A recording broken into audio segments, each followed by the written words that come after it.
एक एक अध्याय संपल्यानंतर सर्वांनी आपल्यामध्ये थोडीशी चर्चा करा. आपला हा ते 23 वचन आहे. यातील ज्या उपमा आहेत किंवा यामध्ये जो बोध केलेला आहे, जे शब्द वापरलेले आहेत तेच गीतरत्नामध्ये आलेले आहेत, किंबहुना तोच धडा आहे. म्हणून गीतरत्न हे शर्मोनाने लिहिलं याला जोर मिळतो. त्यानंतर नीतिसूत्राचा पहिला अध्याय 8 आणि 9 वचन आणि इयोबाचा 28वा अध्याय शेवटली वचने, शेवटली म्हणजे 20 ते 28 वचने,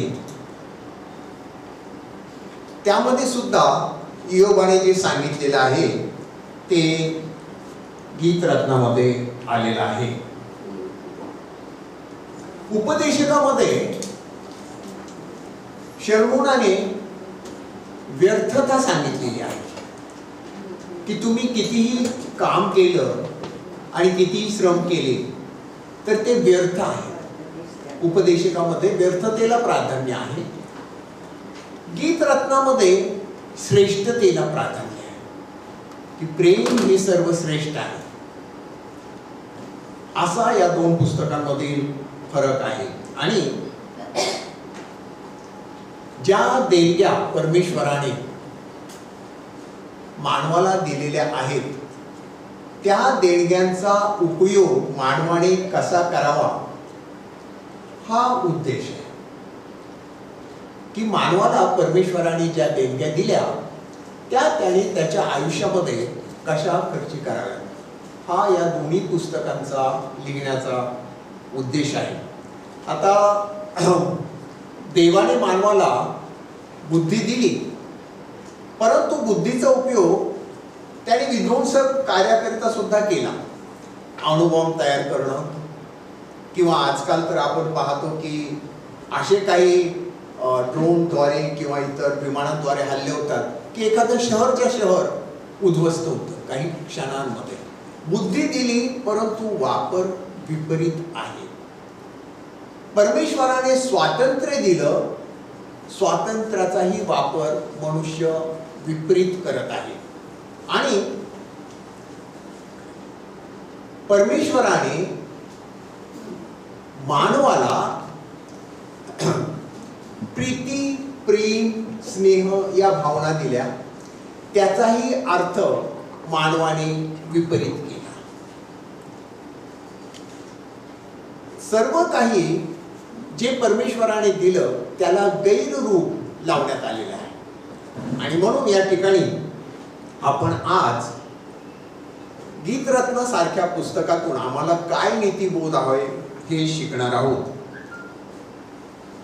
पहिल्या राजाच्या 4थ्या अध्यायामध्ये आपण पाहतो की शुलेम करीन आहे की जिने तिच्या नवऱ्याला सांगितलं की इथून हा जो मनुष्य जातो हा देवाचा मनुष्य असला पाहिजे. आणि शुलेम हे शहर होतं.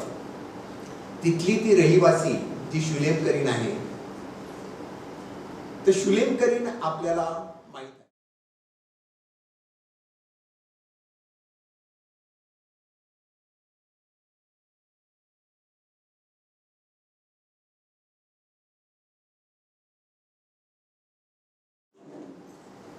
या ठिकाणी जी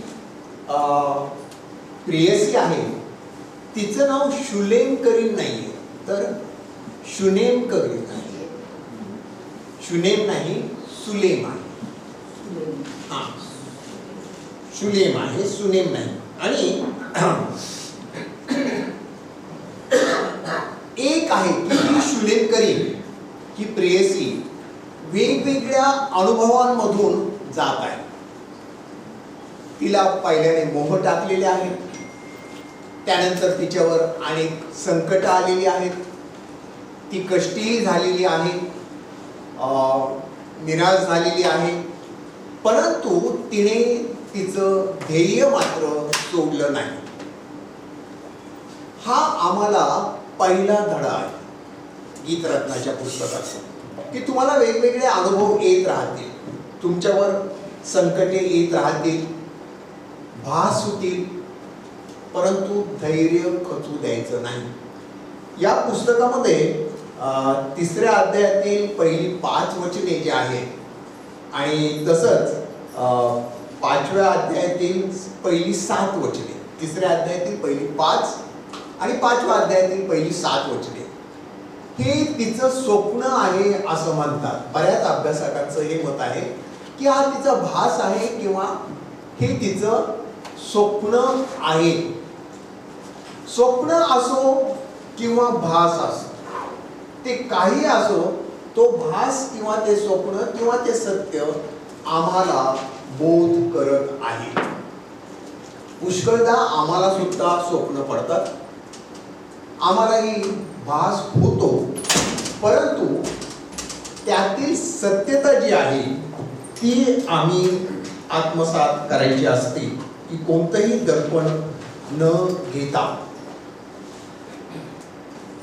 हे पुस्तक अभ्यासताना आणखी एक गोष्ट करायची आहे की केवळ वाचक म्हणून या पुस्तकाकडे पाहायचं नाही, की वाचक आणि अभ्यासक, की मी वाचतो आहे आणि याचा अभ्यास करतो आहे एवढंच हे पुस्तक मर्यादित न ठेवता त्या भूमिकेत आम्हाला जायचं आहे.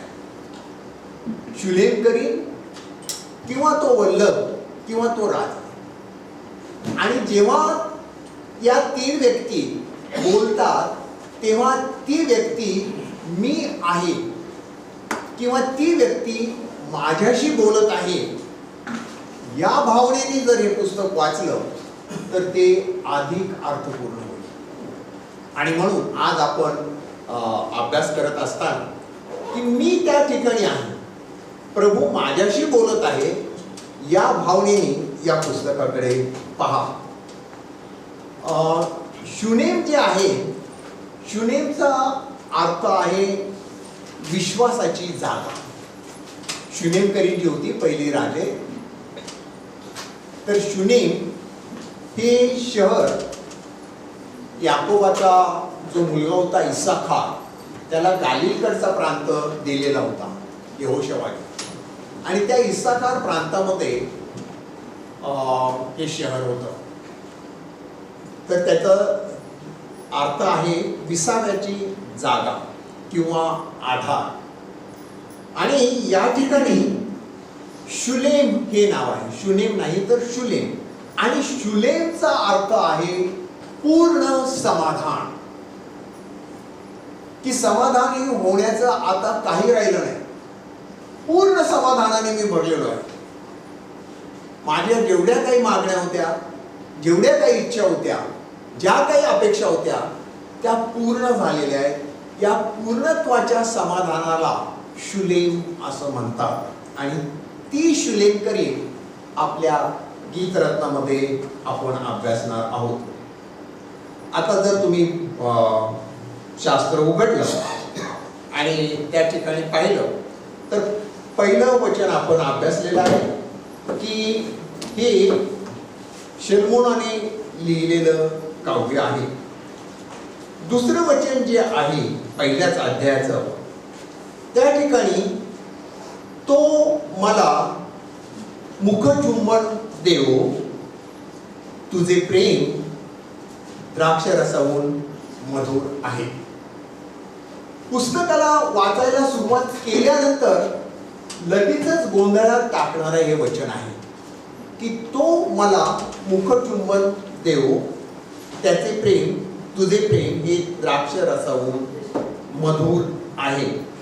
यामध्ये कोणत्याही प्रकारची वासना नाहीये. जे चुंबन शूलेम करीन अपेक्षित करत आहे ती म्हणते ओठाचे, मुखाचे. ज्या वेळेस आम्ही ओठाचं चुंबन घेतो त्यावेळेस आम्हा दोघांमध्ये तिसरा कोणी नसतो. तसंच चुंबन घेत असताना एक तर डोळे बंद असतील ओठाचं चुंबन घेत असताना बहुधा, किंवा जो तुम्हाला दिसतो तो तो ज्याचं तुम्ही चुंबन घेताय तोच दिसतो, इतर दिसत नाही. म्हणजे हिच्या चुंबनाचा अर्थ असा आहे की फक्त मी आणि माझा वल्लभ, आमच्यामध्ये कोणीही तिसरा नको. जगातील कोणती वस्तू नको, कोणता प्राणी नको, कोणती भावना नको. मी आणि माझा वल्लभ, मी आणि माझा देव. मी आणि माझा देव हे नातं जेव्हा जडलं जातं तेव्हा तिथं तिसरा येऊ देऊ नका. हा आपल्याला या वचनातून बोध आहे. आणि म्हणून या गीताला गीत रत्न म्हटलेलं आहे. काय म्हटलेलं आहे? गीत रत्न. म्हणजे हे सर्व गीतांमधील श्रेष्ठ गीत. शमूएलाने एकूण 1005 गीते लिहिली. किती? 1005. पहिले राजे याचा 4था अध्याय आणि 32व्या वचनामध्ये लिहिलेला आहे की शमूएलाने एकूण 1005 गीते लिहिली. त्यातलं फक्त हे एक गीत बायबलमध्ये आलेलं आहे. आणि ते एक गीत आपल्याला कितीतरी गोंधळून टाकतं आणि त्याला गीत रत्न म्हटलेलं आहे, म्हणजे सर्वश्रेष्ठ.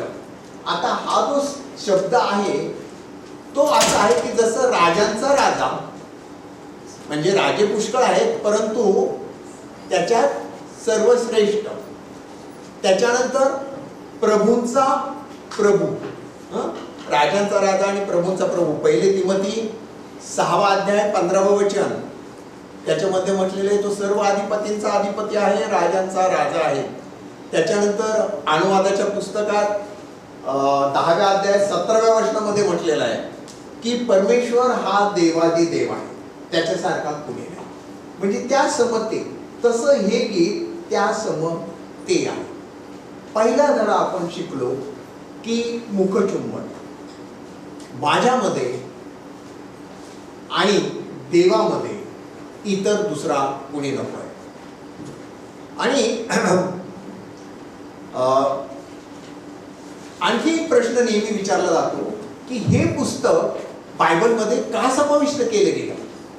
कारण यातील प्रेम भावनेचे बरेच शब्द या पुस्तकामध्ये वापरलेले असताना असं पुस्तक पवित्र शास्त्रात का? जे शब्द वापरलेले आहेत तेच मुळात पवित्र म्हणून आम्हाला शिकायचे आहे.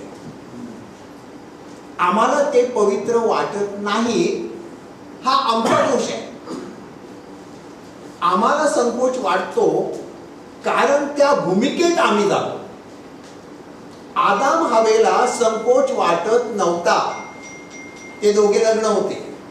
परंतु ज्यावेळेस त्यांनी चूक केली त्यावेळेस त्यांना संकोच वाटला. अन्यथा त्यांची नग्नता ही सुद्धा पवित्रच होती.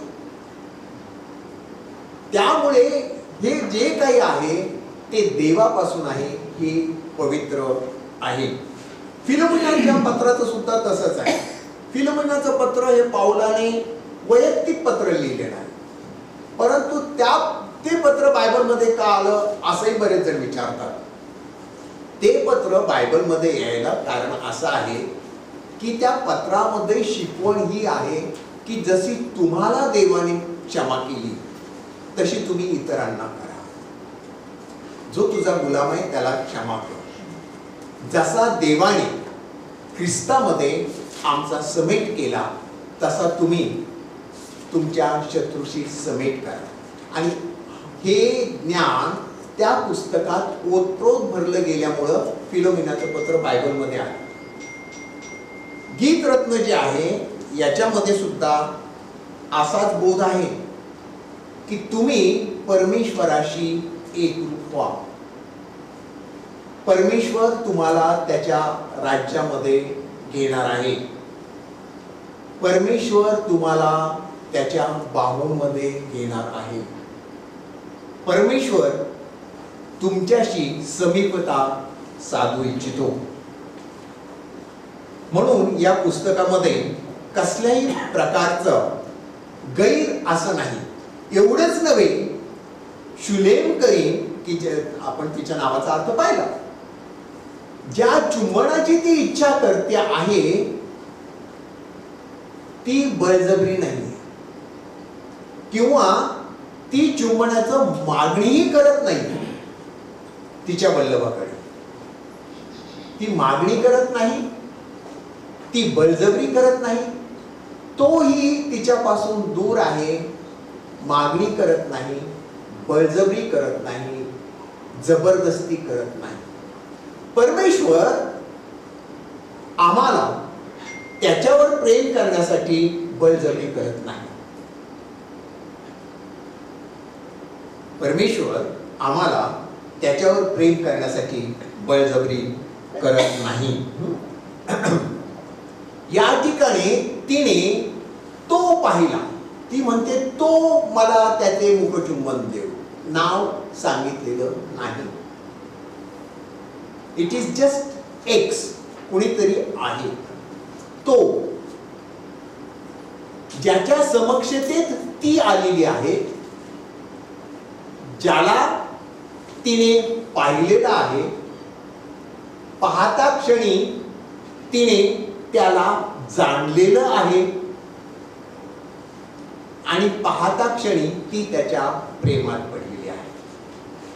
ही समक्षतेत आल्यामुळे झालेली ओळख आहे. जर तो तिच्या समक्षतेत आला नसता तर ती म्हणाली असती का, किंवा तिने ही इच्छा प्रगट केली असती का?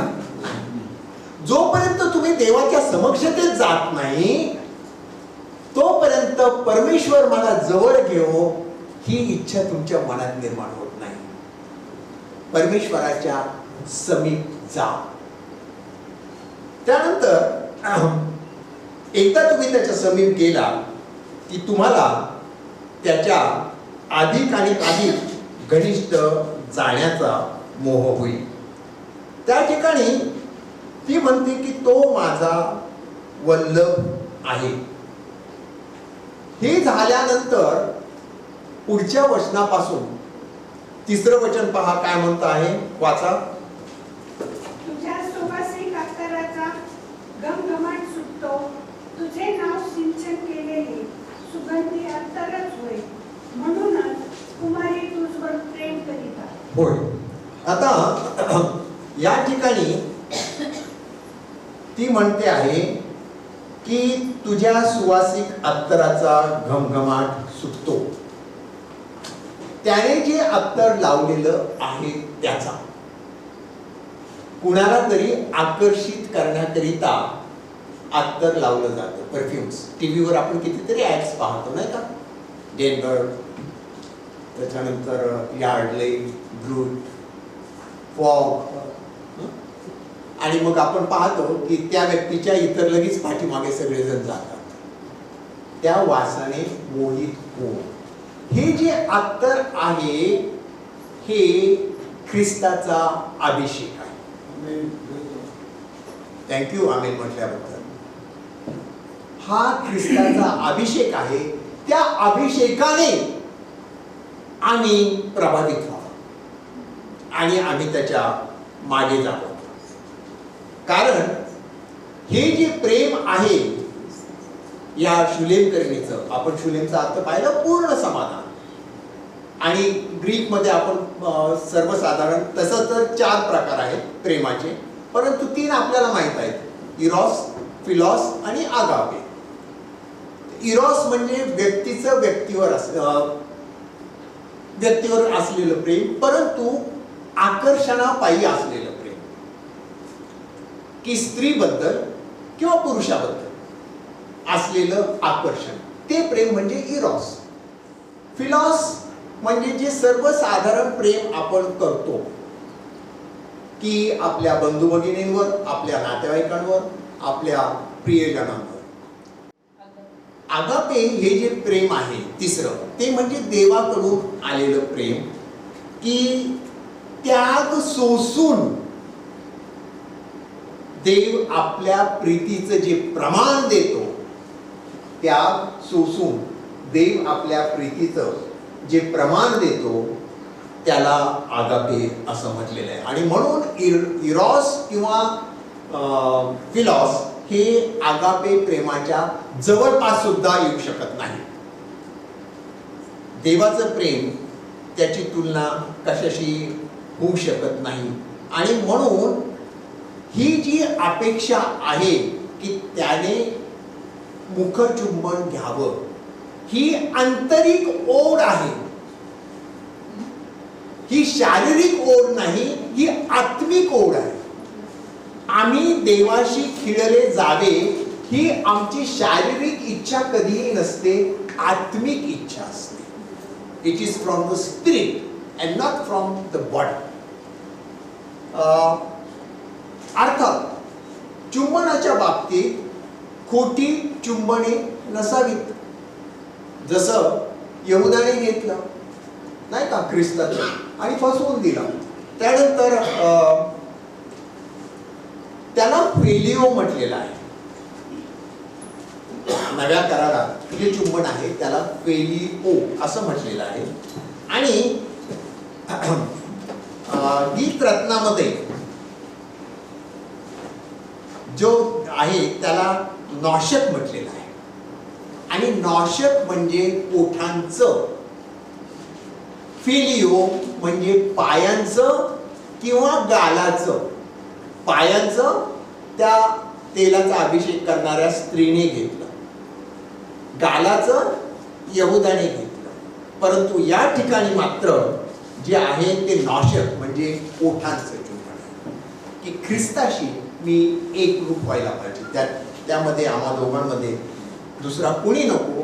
कारण जगिक चुंबन जर असेल तर त्यामध्ये कूटनीती असू शकते.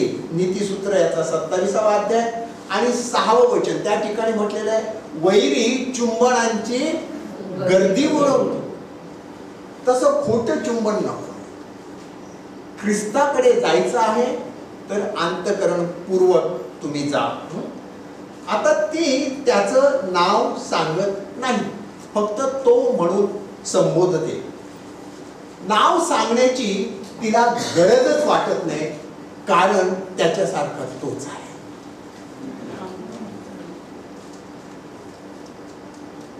की ज्याने माझ्यावर प्रीती केली, जो माझ्यासाठी वधस्तंभी गेला, ज्याने माझ्यासाठी रक्त सांडलं, तो आहे का कुणी असा?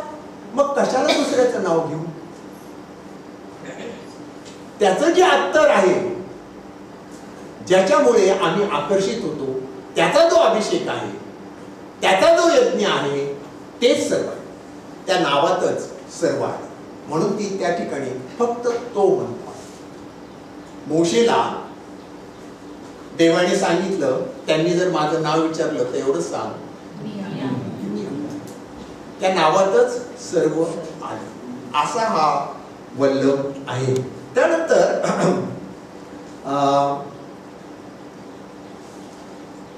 पुढे ती म्हणते की माझ्या चित्ताचं आकर्षण कर.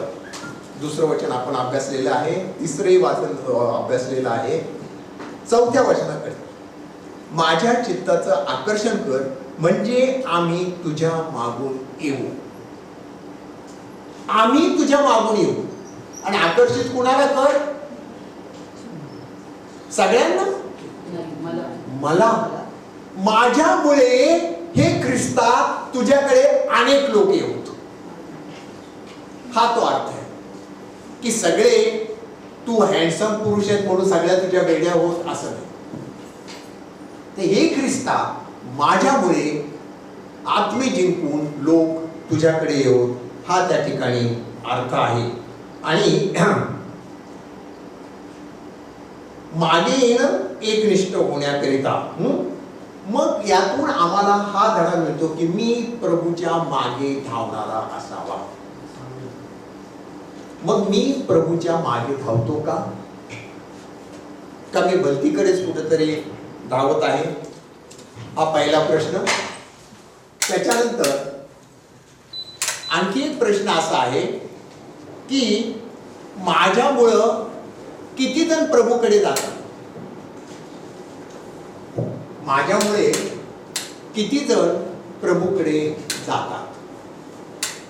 मी किती जणांना प्रभूकडे आणलेलं आहे? पुढे ती म्हणते, तुझे प्रेम द्राक्षरसाहून आम्ही अधिक वर्णू आणि त्या एकनिष्ठपणे तुझवर प्रीती करीत आहेत. ज्यांना मी आणलं ते सुद्धा एकनिष्ठतेने प्रीती करायला शिकलेले आहेत.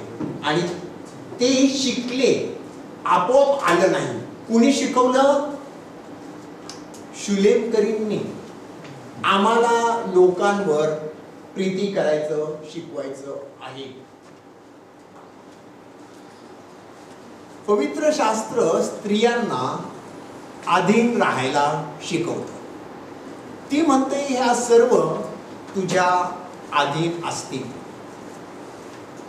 वास्तविक मंडळी म्हणजे फक्त स्त्री नाही, मंडळी म्हणजे सर्व प्रकारचे स्त्री पुरुष.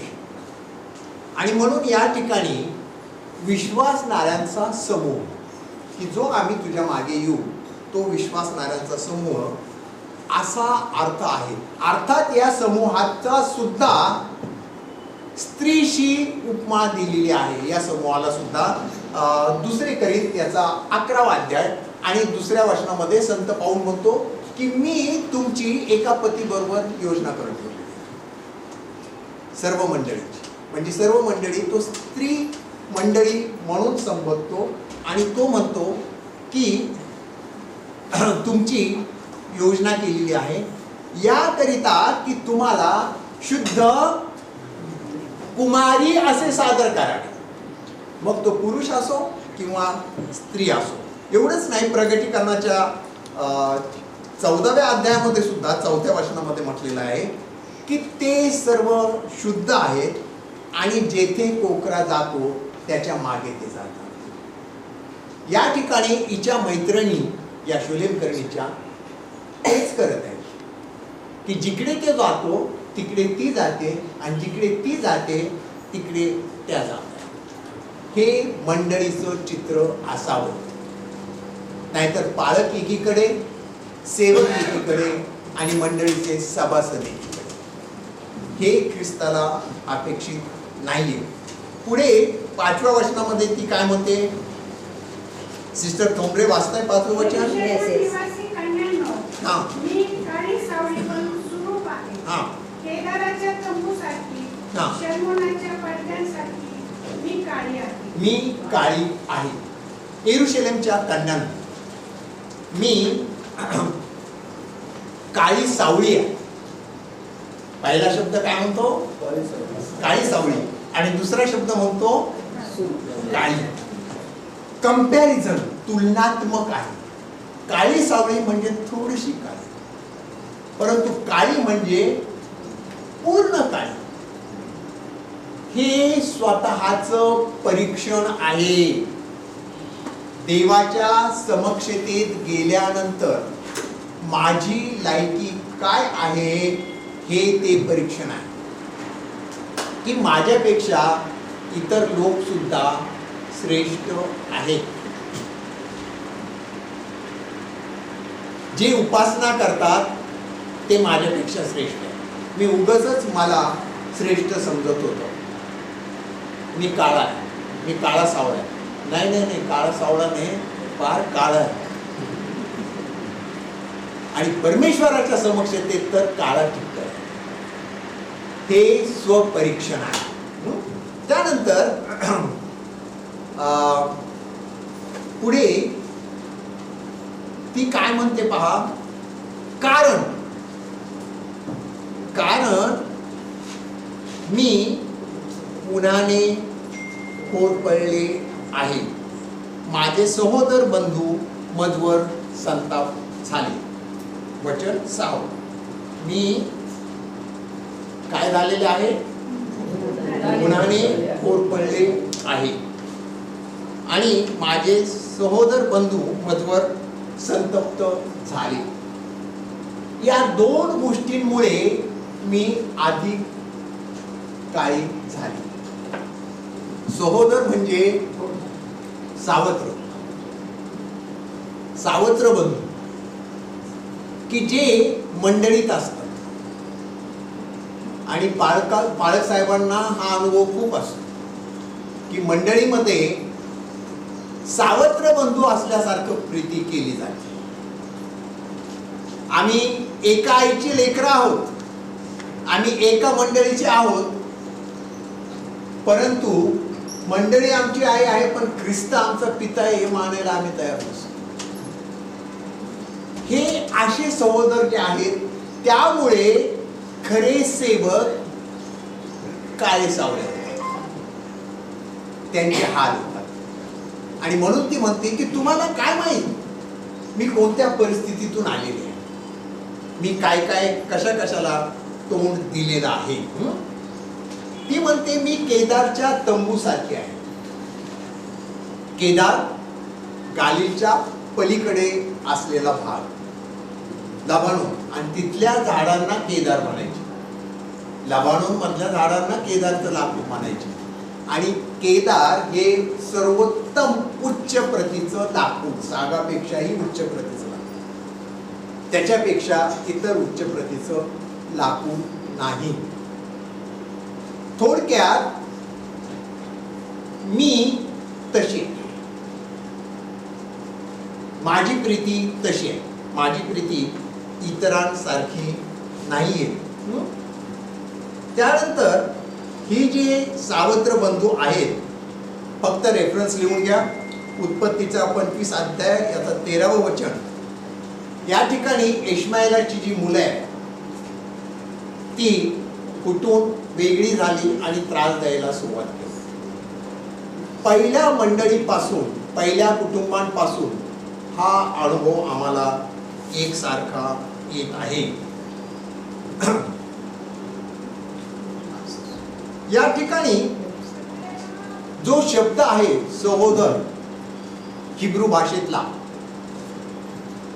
तो आहे मेथेस, आणि त्याचा अर्थ होतो खेळ करणारे. मंडळीमध्ये खेळ करणारे खूप असतात. जे चांगलं चाललंय त्याच्यामध्ये खो घालायचं.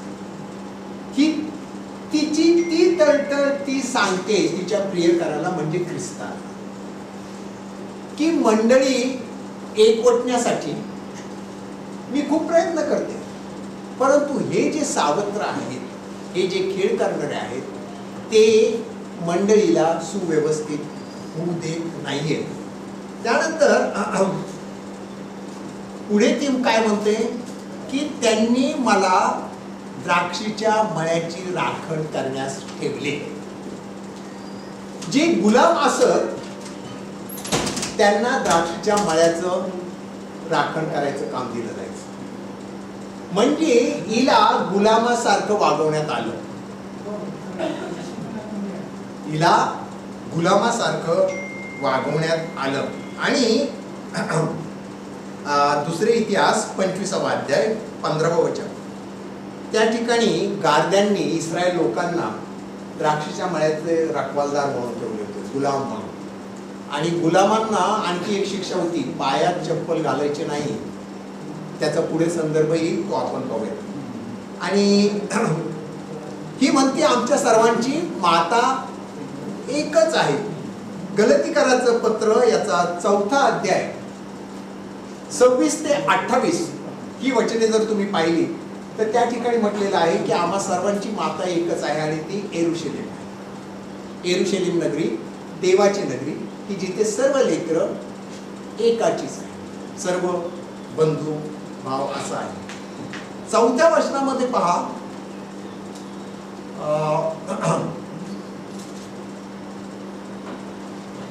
पुढे ती काय म्हणते पहा, माझ्या प्राणसख्या मला सांग, तू आपला कळप कोठे चालितोस.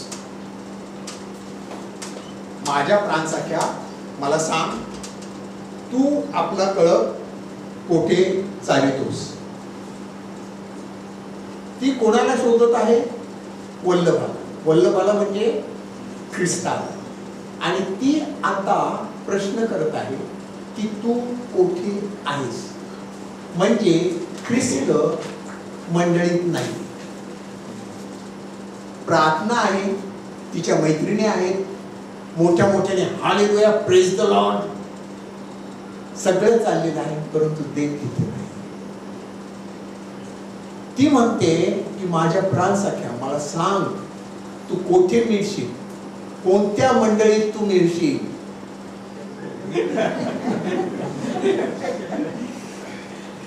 सगळीकडे मी पाहिलं, परंतु प्रामाणिकपणाची उणीव आहे.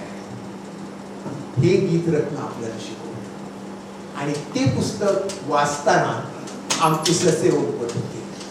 परंतु इतकं अर्थपूर्ण हे प्रत्येक वचन आहे. तू आपला कळप कोठे चालतोस, म्हणजे तू कळप, आम्ही त्याचा कळप, त्याच्या पूर्णातील कळप आहोत, आणि त्याचे लोक त्याच्या पूर्णातील कळप आहोत. हे ख्रिस्ता, तू तुझ्या लोकांसह कुठे आहेस रे? सांग, म्हणजे मीही येऊन त्या कळपामध्ये बसेन. दुपारी तो कोठे बसवितोस आणि तुझ्या सोबत्यांच्या कळपाजवळ मी का भ्रमत राहावे? तुझ्या कळपासोबत नाही म्हणतात, ती तुझ्या सोबत्यांच्या कळपासोबत मी का भ्रमत राहावं?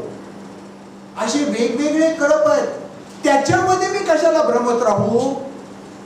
तुझा कळप कुठे ते मला सांग. तुझ्या सहकार्यांचे कळप मला नको. आजकाल युट्यूबवर तर फार कळप झाले. आमचा फोन ओव्हरलोड होता, इतकं कळप झाले. ख्रिस्ताला म्हणा, प्रभू तुझा कळप, त्या कळपामध्ये मला तू बसव. त्यानंतर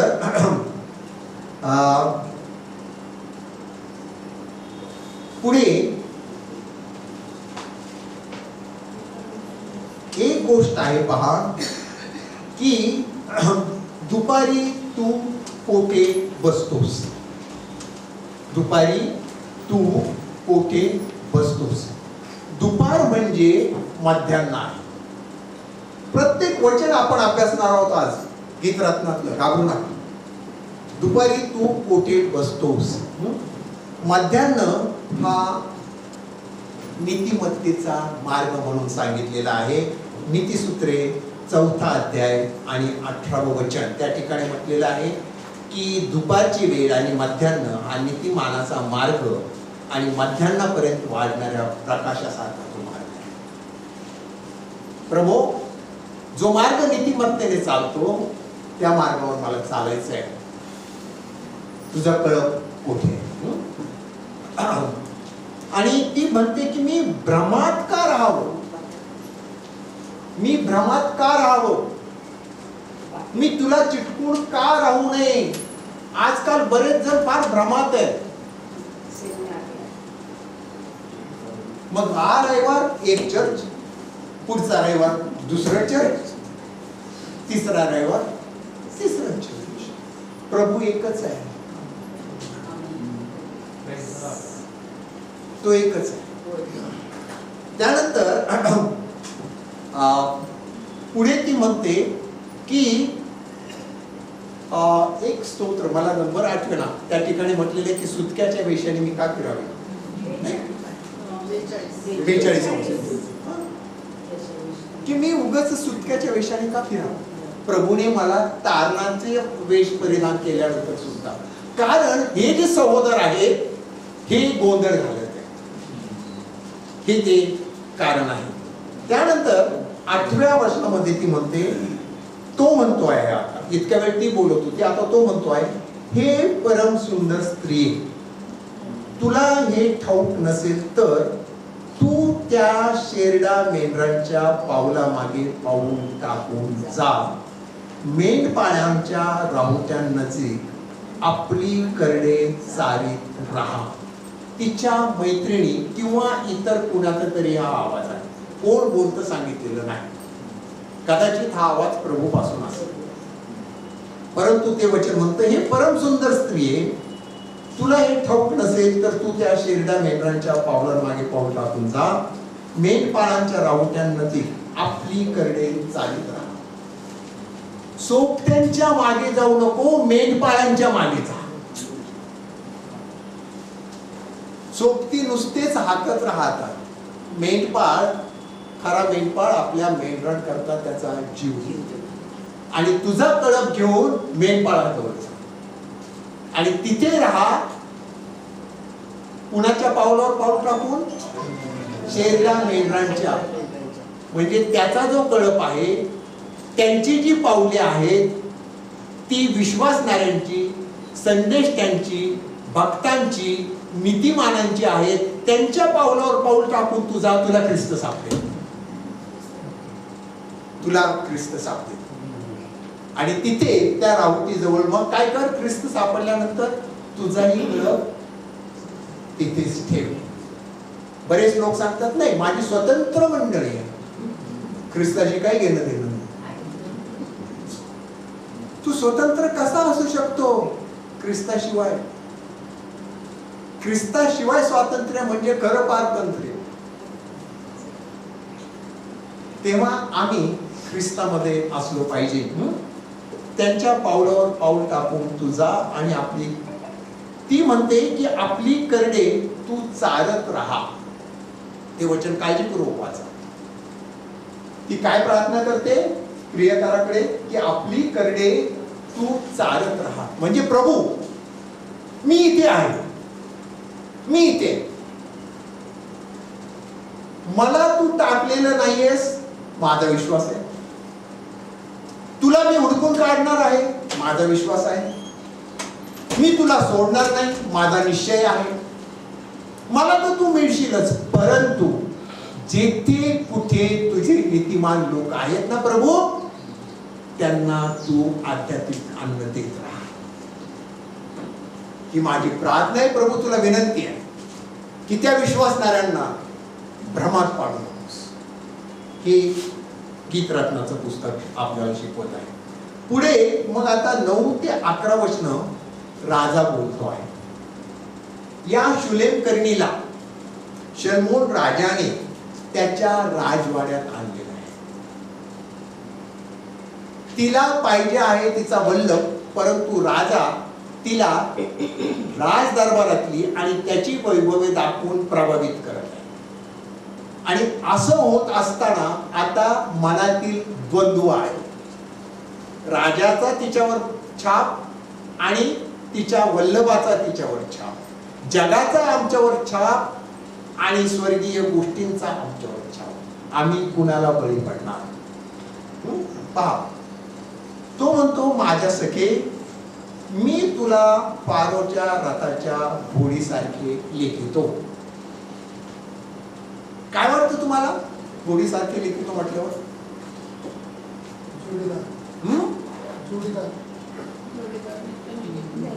घोडी झालीस, घोडी झालीस, घोडी ऐटबाज, ऐटबाज. आणि घोड्यापेक्षा घोडीची किंमत अधिक असते. राजाच्या घोड्यापेक्षा राजाच्या घोडीची किंमत अधिक असते. आणि तो काय म्हणतो, फारोच्या रथाच्या घोडीसारखी मी तुला समजतो. रथाची घोडी राजाशिवाय राहत नाही हो. पुढच्या वर्षी आहे, आम्ही ख्रिस्ताला सोडून राहू नये. त्यानंतर फारोच्या रथाच्या घोडीसारखं लिहितो, गोफांनी तुझे गाल आणि रत्नहारांनी तुझा कंठ सुरट दिसत आहे. या ठिकाणी स्तोत्र 147:10, त्यानंतर इयोबाचा 39वा अध्याय 19 ते 25 घोड्याचे आणि घोडीचे गुण सांगितलेले आहेत. वेळ प्रसंगी घोडी युद्धात उतरते. मंडळीला ख्रिस्तासाठी युद्धात उभा राहावं लागेल. केवळ ख्रिस्ताला बरोबर घेऊन जायचं एवढंच नाही, वेळ प्रसंगी आम्हाला युद्ध करावं लागेल. त्यानंतर पुढे तो म्हणतो गाल, नाही का, गाल हे स्त्रीचं सौंदर्य आहे. पुष्कळदा आपण म्हणतो की रागावलीस की तुझे गाल लाल होतात किंवा रागावली की तुझे गाल फुटतात. गाल स्त्रीचं स्वरूप प्रगट करणार आहे. तो तिच्या स्वरूपाचं अभ्यास करीत आहे. आम्ही तुझ्यासाठी चांदीचा टीका लाविलेले सोन्याचे गोफ करू. आणि 10व्या वचनामध्ये तो पहा, रत्नहाराने तुझा कंठ सुरेख दिसत आहे. गाल जे आहेत, गाल सौंदर्याचा आहे. मोत्यांचे हार जे आहेत, केसांची वेणी. त्यानंतर तुझी मान, तुझी मान, तुझी मान जी आहे, मान हे स्वाभाविक सौंदर्य आहे. इस्रायल लोकांनी त्यांची मान ताठ ठेवली होती. देव बोलला, हे ताठ मानेचे लोक आहेत. गीत करता म्हणतो, प्रभूच्या इच्छेला वाकलेली मान, त्याचा माझा मान एकच आहे. माझी मान प्रभू पुढे झुकलेली असली पाहिजे. त्याच्यानंतर सोन्याचे गोफ. सोन्याचे गोफ म्हणजे मौल्यवान जे आहे ते मिळण्याचं अभिवचन तो देतो आहे, की जे मौल्यवान आहे ते मी तुला देईन. आणि रूप जे आहे, रूप म्हणजे चांदी. चांदी हे खंडणी भरल्याचं प्रतीक आहे. आपल्याला मी शिकवलं निवास मंडपामध्ये ज्या उकळ्या होत्या त्या चांदीच्या होत्या. त्या उकळ्यांमध्ये खांब म्हणजे मनुष्य होता. खंडणी जी भरलेली त्या पायावर तो उभा. ती खंडणी भरली नसती तर तो उभाच राहू शकला नसता. ती कटोरी नसती, जागी नसती. तुझ्यासाठी खंडणी भरलेली आहे याची जाणीव, किंवा मी भरत असा तो राजा म्हणतो आहे. राजा मेजाजवळ बसला असता माझ्या जटा माणसींचा सुगंध पसरला. जटा मानसी मी तुम्हाला शिकवलेला आहे. शाखेल. शाखेल म्हणजे सिंह गर्जना.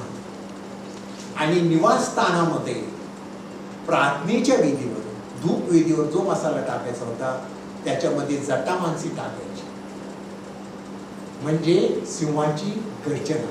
तुमची प्रार्थना ही सिंहाच्या गर्जनेसारखी असली पाहिजे, की सर्व इतर प्राणी शांत व्हायला पाहिजे.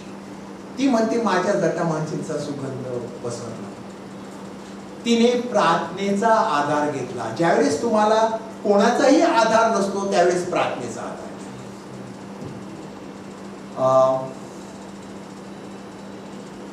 माझा वल्लभ माझ्या उच्च डोळ्यांमध्ये ठेवलेल्या गंधरसाच्या पुडीसारखा मला आहे. आता या ठिकाणी पहा, हे जे गाल, मान, केस, हे सगळं वर्णन शुलेमकरणीचं म्हणजे मंडळीचं आहे, की मंडळी किती सुरेख आहे परमेश्वराची, हे ते वर्णन आहे. राजा स्तुती करत आहे तिची, तिच्यावर प्रभाव टाकण्याचा प्रयत्न करत आहे. आणि असं असताना ती काय म्हणते पहा, की माझा वल्लभ माझ्या कुशद्वयामध्ये ठेवलेल्या गंधरसाच्या पुडीसारखा मला आहे. कोणाशी बोलते आहे? राजाशी. राजा स्वतःचा वैभव सांगतो आहे, ती तिच्या वल्लभाचं वैभव सांगते. जगाने आम्हाला जगाचं कितीही वैभव सांगितलं, आम्ही ख्रिस्ताचं वैभव पुढे मांडायचं आहे, की तू कुणी असोस. कारण राजा ही जगातील सर्वोच्च पद, परंतु माझ्यासाठी सर्वोच्च पद म्हणजे माझा वल्लभ आहे. ख्रिस्तापेक्षा हे राजा मला दुसरा कुणी प्रिय नाही. मी त्याची वेडी आहे. पुढे ती म्हणते की माझ्या कुचद्वयांमध्ये ठेवलेल्या गंधरसाच्या पुडीसारखा तो मला आहे. म्हणजे दोन्ही स्तनांमध्ये ठेवलेल्या सुगंधी पुडीसारखा. ही प्रथा होती आणि ही सुगंधी पुडी जी होती ही कुमारिकेचं लक्षण. आणि स्त्रिया बुरखा घालत असत. बुरख्यामुळे ती अधिक पक्की राहत असे. राजाला ती दिसत नाहीये, तिचं काही लो कट ब्लाउज नाहीये किंवा राऊंड कट ब्लाउज नाहीये की तिची छाती राजाला दिसावी, परंतु तिच्या ठाई जे लपलेलं आहे ते वल्लभाचं प्रेम प्रकर्षित करत आहे. माझ्या आतमध्ये जे आहे, जे दिसत नाही, जे छुपलेलं आहे ते ख्रिस्ताचं प्रेम असावं. माझं खाजगी जीवन जे कुणीही मला पाहत नसताना मी जगतो त्याचा सुगंध सुटावा. माझ्या खाजगी जीवनाने मी कुणीही मला पाहत नसताना, एकांतात असताना जसं वागतो त्याचा वास घेऊन माझा ख्रिस्त आनंदित व्हावा. की जे जीवन जगाला दिसत नाही ते जीवन जगाला दाखवा. शुनेमकरीन म्हणाले, तो मनुष्य मला देवाचा माणूस वाटतो, त्याला आपल्या घरात बोलवा. ती त्याच्याशी बोलली नव्हती, परंतु त्याच्या गुणांवरून ओळखली. आपल्याला आपल्या गुणांवरून जगाने ओळखलं पाहिजे. पुढे माझ्या सखे माझा वल्लभ मला एन गेदी येथील द्राक्षीच्या मळ्यातील मेंदींच्या पुष्पगुच्छप्रमाणे आहे. अद्यापही ती राजाच्या बोलण्याकडे दुर्लक्ष करून वल्लभाचंच वर्णन करत आहे. माझा वल्लभ मला एन गेदी इथल्या मेंदीच्या पुष्पगुच्छासारखा आहे. ही मेंदीची पुष्पगुच्छ वधूच्या हातावर लग्नाच्या वेळेस लावली जात असते. ती मेंदी की जी सहजासहजी निघत नसे. माझ्या हातांवर त्याचं नाव लिहिलेलं आहे, गोंदलेलं नाही, परंतु तो मला त्या मेहंदी सारखा आहे. त्या मेहंदीसाठी मी आतुर आहे की त्याच्या नावाची मेहंदी माझ्या हातांवर कधी लागली जाईल. मला तो तसा आहे. त्यानंतर पुढे तो म्हणतो की तुला आम्ही गोफ आणि सोने रुपये दिले असते. ही प्रथा होती की जी मुलगी आवडली आहे तिला प्रेमाचं प्रतीक म्हणून काही द्यायचं. एलिएझरने रिबकेला 10 बांगड्या आणि नर दिले. तर त्या प्रथेतून तो बोलत आहे की तू मला पसंत आहेस, परंतु ती म्हणते नाही, मला माझा वल्लभ प्रिय आहे, मला माझा ख्रिस्त प्रिय आहे. त्यानंतर पुढच्या वचनामध्ये आपण जाऊया. 12व्या वचनामध्ये आपण पाहिलं की राजा मेजावर बसलेला आहे आणि वास्तविक राजाला मोहात पाडून त्याला फसवण्याची संधी तिला होती. राजा तिला फसवण्याची संधी घेत आहे. तिला तीच संधी मिळालेली होती. दे वर ऑन इक्वल प्लॅटफॉर्म. दोघांना समान संधी होती. राजा फसवत आहे, ती फसवत नाही. जगाने मला फसवलं चालेल, मी जगाला फसवू, कारण माझा जो खरा राजा आहे तो मला कधीच फसवत नाही. त्याचे गुण माझ्यामध्ये असावे.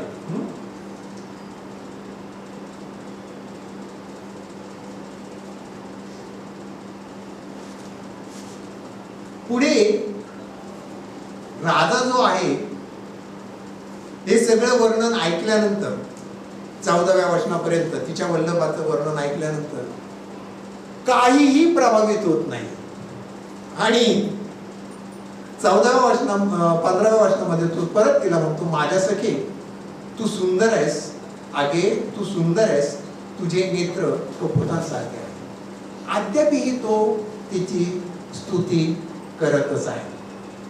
जग देवाची वचने ऐकत नाही. त्यांचंच पुढे रेटतो. कितीही तळमळ करून सांगा, चर्च काय पुरं होत नाही, पुढच्या रिकाम्याच असत. थोडे ढग आले की आम्ही पालकांनी जर विचारलं, दिसला नाही का रविवारी, नाही पालक जर ढग आले होते. मग आज मला 4 फोन आले, सर होणार का सेमिनार? म्हटलं का नाही, जरा ढग आले. गाढ झोपेत होतो मी 5 वाजता, तेव्हाच आम्हाला जगाची चिंता, आम्हाला जगाची चिंता असते. असो, पुढे 15व्या आणि 16व्या वचनामध्ये सुद्धा माझ्या वल्लभा तूच स्वरूप आहेस, तूच मनोहर आहेस, आमचा मंच पर्णशय्या आहे. पर्णशय्या म्हणजे ऐशोराम थाट. माझा जो थाट मात आहे तो ख्रिस्ताच्या कडे.